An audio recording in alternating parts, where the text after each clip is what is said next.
Hi guys, ഇന്ന് നമ്മുടെ വീട്ടിൽ കൊച്ചച്ഛൻ വരികയാണ്. അപ്പോൾ കൊച്ചച്ഛനെ വെൽക്കം ചെയ്യാൻ വേണ്ടിയിട്ട് ഞങ്ങൾ വീടൊക്കെ ക്ലീൻ ചെയ്യായിരുന്നു.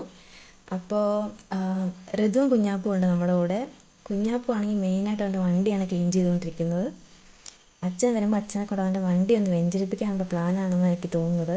കാര്യമായിട്ട് അവൻ വണ്ടി വൃത്തിയാക്കുന്നു. ഋതു ഉണ്ട് ഇവിടെ.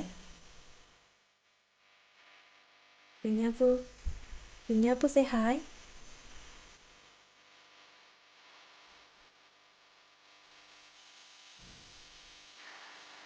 വണ്ടിയൊക്കെ നല്ല വൃത്തിയാണെന്ന് ഉറപ്പ് വരുത്തുന്നുണ്ട്. എല്ലാ പൊടിയും തുടച്ച് വൃത്തിയാക്കിക്കൊണ്ടിരിക്കുകയാണ്. ഋതു വണ്ടിയുടെ ബാക്ക് സൈഡൊക്കെ ഋതു ക്ലീൻ ചെയ്യുന്നു.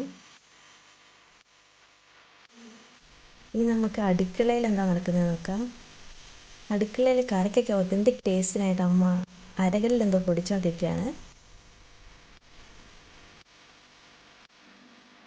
ഇനി അച്ഛന് കൊടുക്കാൻ വേണ്ടി നമുക്ക് ചോറിൻ്റെ കൂടെ സാമ്പാർ, കോവയ്ക്ക മെഴുക്ക് വരട്ടി, പച്ചടി, പിന്നെ ചിക്കൻ വറുത്തത്, അച്ചാർ, പപ്പടം ഒക്കെയാണ് അമ്മ റെഡിയാക്കുന്നത്.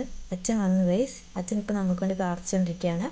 പിന്നെ അച്ഛൻ എല്ലാവരും തലയിൽ കൈയൊക്കെ വെച്ച് കുരിശൊക്കെ വരച്ച് എല്ലാവരും ബ്ലെസ് ചെയ്തു. ഇതൊക്കെയാണ് അമ്മ അച്ഛന് വേണ്ടി കുക്ക് ചെയ്ത ഫുഡ്. അച്ഛനേക്കാളും കൂടുതൽ നിങ്ങൾ കഴിച്ചെങ്കിലും എല്ലാം കിട്ടുമായിരുന്നു ഗൈസ്. കുറച്ച് ഞങ്ങൾ വർത്താനൊക്കെ പറഞ്ഞിട്ട് അച്ഛൻ പള്ളിയിലേക്ക് തിരിച്ചു പോയി.